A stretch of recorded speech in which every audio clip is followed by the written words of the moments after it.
ஓம் முருகா! முருகன் அருள் இல்லாமல் ஒரு அணுவும் அசையாது. அந்த முருகப்பெருமானின் கருணையை நமக்கு உணர்த்தும் கந்தரலங்காரம் பாடல் 36. சுழித்தோடு என்று தொடங்கும் இந்த பாடல் நம் வாழ்க்கையின் உண்மையை அழகாக சொல்கிறது. இப்போது அந்த பாடலை காணலாம். கந்தர் அலங்காரம் பாடல் எண் 36. சுழித்து ஓடும் ஆற்றில் பெருக்கானது செல்வம் துன்பம் இன்பம் கழித்து ஓடுகின்றது எக்காலம் நெஞ்சே கரிகோட்டு முத்தை கொழித்து ஓடு காவேரி செங்கோடன் என்கிளை குன்றம் எட்டும் கிழித்து ஓடுவேல் என்கிளை எங்கன முத்தி கிட்டுவதே. இந்த பாடல்ல அருணகிரிநாதர் ஆன்மீக அர்த்தமாக சொல்வது என்னவென்றால், சுழித்து ஓடும் வாழ்க்கை சுழன்று கொண்டே இருக்கிறது. செல்வம் துன்பம் இன்பம் எல்லாம் வருகிறது போகிறது. நம் நிலைமை எப்போவும் மாறிக்கொண்டேதான் இருக்கும். அவர் கேட்கிறார், இந்த நிலையற்ற உலகத்தில் நான் எப்படி நிலையான முக்தியை அடைவேன்?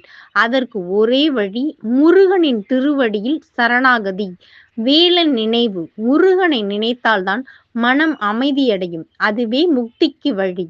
இப்போது இதை சிறிய கதை வடிவில் காணலாம். ஒரு ஊரில் ஒரு மனிதன் இருந்தான். அவனுக்கு ஒரு நாள் செல்வம் வந்தது. அவன் மகிழ்ந்தான். அடுத்த நாள் துன்பம் வந்தது. அவன் உடைந்தான். இப்படி வாழ்க்கை ஏறத்தாழமாக போய்க்கொண்டே இருந்தது. ஒரு நாள் ஒரு சாமியாரை சந்தித்தான். அவர் சொன்னார், நீ செல்வத்திலும் மயங்காதே, துன்பத்திலும் உடையாதே. முருகனை நினைத்துப் பார். அவன் தினமும் வேலா முருகா என்று ஜெபிக்க ஆரம்பித்தான்.